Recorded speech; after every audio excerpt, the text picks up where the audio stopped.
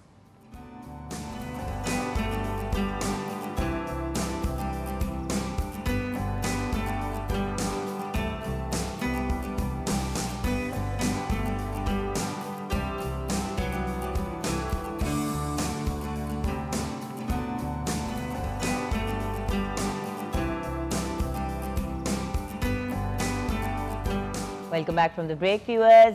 Kitchen میں جیسے کہ آپ دیکھ رہے ہیں سینڈوچز تیار ہے. جی آپ کی کیا سچویشن ہے؟ جی سینڈوچز تیار ہیں, کالن سلاٹ تیار ہے, اور چپس ریڈی ہو رہے ہیں, وہ میں گرم گرم ابھی گرم گرم ہم ان کو سرو کریں گے. وہی والی بات ہے ریویوز, فرینچ فرائز تو گرم گرم ہی مزے کے ہوتے ہیں. پچھلی دفعہ کب کہے تھے فرینچ فرائز؟ کوئی 1 سال پہلے. ہاں, تو کیا سٹوری ہے آپ کی رابعہ؟ پہلے تو میں بیف کروں گی روئنگ کے بارے میں. روئنگ بہت پرانی ہے. پہلے لوگ جب اپنا لائک سامان لے کے آتے جاتے تھے نا, تو لائک اس کے بعد وہ انجوائے کرنے کے لیے نا ریسز لگاتے تھے بورڈز کی نا. تو لائک جب ماڈل اولمپکس آئی تو انہوں نے اس کو ریس میں جو ہے نا وہ شامل کر لیا. سو اب جو ہے وہ ماڈل اولمپکس کی وجہ سے ماڈل روئنگ جو ہے وہ لائک اب واٹر روئنگ اور اس طرح اس کی جو ہے نا وہ آرگو روئنگ. لیکن پاکستان جیسی جگہ پہ آپ روئنگ کر کیسے سکتے ہو؟ کہاں پہ کرتے ہو, کہاں پہ پریکٹس کرتے ہو؟ بہت جگہ ہیں پاکستان میں. نہیں بٹ یہاں پہ کیمپس پہ ہے, کلب بنا ہوا ہے ہمارا. اچھا, اور اس کے علاوہ اسلام آباد, اور وہاں پہ اتنی بڑی اسپیس ہے کہ روئنگ آپ کر سکتے ہیں. ٹھیک ہے, وہیں سے ہم لوگ انٹرنیشنل پلیئرز جتنے بھی ابھی تک روئنگ کے پلیئرز ہیں نا انٹرنیشنل, میں ہو گئی یا باقی بچے ہیں, وہ سب اسی کلب سے تیار ہو کے نکلے ہیں. Wonderful, that's amazing. اور دیکھیں آپ ہمارے پاس اتنی اپرچونٹی بھی نہیں ہے, اور پھر بھی ہم لوگ جو ہے نا وہ ٹریننگ کر رہے ہیں اور نکل رہے ہیں, آگے جا رہے ہیں. کیسے آئی اس طرف روئنگ میں, کیسے آ گئی وہی نہیں مجھے سمجھا رہی. مجھے بچپن سے ہی نا بس اپنا نام بنانا اور لائک پاکستان کے لیے کچھ کر کے دکھانے کا ایک جو جنون ہوتا ہے نا, وہ مجھے بہت آگے کرتا تھا کہ نہیں مجھے کرنا ہے کچھ. ٹھیک ہے, تو اس وجہ سے میں اس جرنی میں پہنچتی ادھر تک پہنچ گئی. نہیں بٹ روئنگ کے لیے سلیکٹ کیسے ہوئی, کبڈی میں کیسے آئی؟ لائک پہلے گھر والوں کا کیا ریسپانس؟ یہاں HEC ہوتی ہے پہلے, لائک کالج یونیورسٹیز کی گیمز, پھر نیشنل ہوتی ہے, اور نیشنل کے بعد انٹرنیشنل ہوتا ہے. تو پہلے کالج لائف پہ کھیلی, لائک میرا ویٹ بہت زیادہ تھا, اس سے بھی زیادہ تھا, تو ویٹ کم کرنا تھا, تو اور کچھ دکھا نہیں, تو میں نے کہا چلو گیم پہ چلی جاتی ہوں. لائک گیم سٹارٹ ہوئی, کالج میں گیمز ہو رہی تھی, تو سب نے کہا یار تم موٹی ہو, تم نہیں کر سکتی, تم لائک ایک تو یہ کرنا پلیز چھوڑ دیں, تمہاری ہائٹ نہیں ہے, تمہارا بس تم بہت پتلی ہو, تم بہت موٹی ہو, بھائی جس نے کرنا ہے وہ کرے. اب آپ بھی, آپ نے بتایا کہ تھوڑا سا آپ ہیویئر سائڈ پہ تھے اور آپ نے اسپورٹس کھیلنی شروع کی, اور آپ مطلب پہلے ہی آپ ڈسکریج کر دیتے ہیں لوگوں کو. پاکستان میں ٹیلنٹ کی کمی نہیں ہے, پاکستان میں صرف ایک چیز کی کمی ہے, اور وہ یہ ہے کہ یار تم یہ نہیں کر سکتے تم وہ نہیں کر سکتے بس. اس کے علاوہ پاکستان میں ہر چیز, ہر انسان, ہر بچے میں پھوٹ کے ٹیلنٹ بھرا ہوا ہے. ایون کہ روئنگ میں ہماری جو لائٹ ویٹ کی لڑکیاں ہیں, لڑکے ہیں, انتہا درجے کے ان کے پاس ٹیلنٹ ہے. وہ باہر جا کے اولمپکس میں بھی جو ہے وہ میڈلز لا سکتے ہیں, لیکن کیا ہے کچھ بھی نہیں, جانے ہی نہیں دیتے, باہر جانے ہی نہیں دیتے. تو وہی والی چیز ہے نا ویورز کہ آئی تھنک ہمیں اپرچونیٹیز اگر کریٹ کرنی ہے, پلیٹ فارمس کریٹ کرنا ہے, تو پھر ان پلیٹ فارمس کے تھرو ہمیں ایسی چیزیں بھی کریٹ کرنی چاہیے کہ ینگ لوگ, اسپیشلی ہمارے جو ایتھلیٹس ہیں, لڑکیاں لڑکے دونوں, ان کو موقع ملے کہ وہ باہر جا سکیں اور ہمیں ایکچولی ریپرزینٹ بھی کر سکیں. اس کے لیے میں کارپوریٹ سیکٹر سے ضرور اپیل کرنا چاہوں گی. دیکھیں گورنمنٹ اپنے اینڈ پہ جتنی سپورٹ کر سکتی ہے کرتی ہے. پرابلم دیکھیں, وی آر اے نیشن جو ابھی بھی اپنے آپ کو پیروں پہ کھڑا کر رہا ہے. ہیلتھ ڈپارٹمنٹ کے اپنے ایکسپینسز ہیں, ہیلتھ کے ایریا کے اندر ایجوکیشن کے اپنے مسائل ہیں, تو ان سب چیزوں پہ فوکس ہو رہا ہے. ایٹ لیسٹ کارپوریٹ سیکٹر جو اتنے پیسے خرچ کرتا ہے دوسری چیزوں پہ, اپنے اشتہار بنانے پہ, دوسری چیزوں کرنے پہ, اگر ہر برانڈ جو ہے 2-3 ینگ ایتھلیٹس کو لے لے اور ان کو اسپانسر کرنا شروع کر دے تو بہت بہتر ہو سکتی ہے سچویشن فائنینشلی بھی. بہتر نہیں, بہت بہتر ہو سکتی ہے, کیونکہ دیکھیں ابھی ہم سب بچے جتنے بھی اسپورٹس کے بچے ہیں اور بہت سی موسٹلی جو انٹرنیشنل پلیئرز ہیں, ان سے کبھی ان کی سٹوریز پوچھیں نا آپ, وہ سب اپنے ہی خرچے پہ گئے ہوتے ہیں.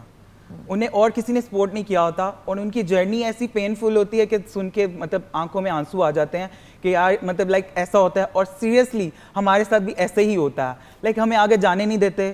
ہمیں مطلب لائک اگر کوئی جا رہا ہے, ڈیزرو کرتا ہے, تو اس کو کوئی نہ کوئی ایشوز کر کے, مطلب اس کا اگر کوئی ایشو ہے تو اس کو وہیں پہ چھوڑ دیتے ہیں, سائڈ لائن کر دیا.